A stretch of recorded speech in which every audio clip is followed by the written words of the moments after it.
Hello મિત્રો, તો આજે આપણે સ્વામિનાથન રિપોર્ટના C2+50% ફોર્મ્યુલા વિશે જાણીશું. તો MSP એટલે મિનિમમ સપોર્ટ પ્રાઇસ. એટલે સ્વામિનાથન એ C2+50% એટલે કે C2 એટલે કે કોસ્ટ ઓફ કલ્ટિવેશન. જે પાક ખેડૂત લે એનો જે ખર્ચ કુલ ખર્ચ થાય તેને આપણે C2 તરીકે ઓળખીએ છીએ. તો હાલ સરકાર જે આપણને MSP નક્કી કરે છે તે A2+FA+50% છે. તો A2 એટલે શું? તો A2 એટલે બીજ વત્તા ખાતર વત્તા દવા વત્તા પાણી વત્તા FL એટલે કુટુંબની મજૂરી ખર્ચ, બરાબર, તેના 50%. અને C2 એટલે કે C2 એટલે જમીન ભાડું, મશીન ભાડું અને પોતાનું જે સાધન હોય તેનો જે વ્યય થયો હોય તેનો સમાવેશ કરવામાં આવે છે.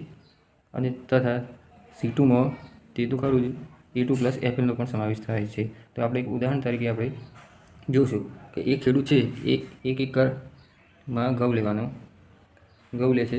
તો A2 એટલે કે જે દવા, ખાતર, બીજ અને પાણી તેનો ખર્ચ દાખલા તરીકે 20,000 થાય છે.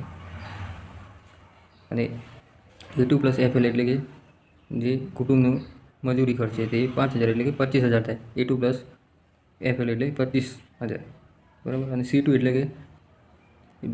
એટલે બીજ, ખાતર, દવા, પાણી એટલે કે A2 વત્તા કુટુંબ મજૂરી ખર્ચ FL વત્તા જે જમીન અને મશીન ભાડું, બરાબર, તે બધાનો સમાવેશ એટલે કુલ કોસ્ટ ઓફ કલ્ટિવેશન અને C2, બરાબર.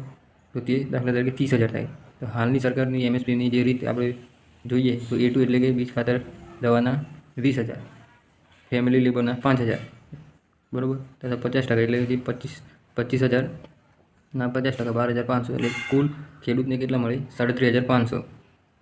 જો સ્વામિનાથન રિપોર્ટની ભલામણ જોઈએ તો MSP પ્લસ C2+50%, એટલે કે C2 થાય 30,000 અને તેના 50% એટલે 15,000, તો ખેડૂતને મળે 45,000.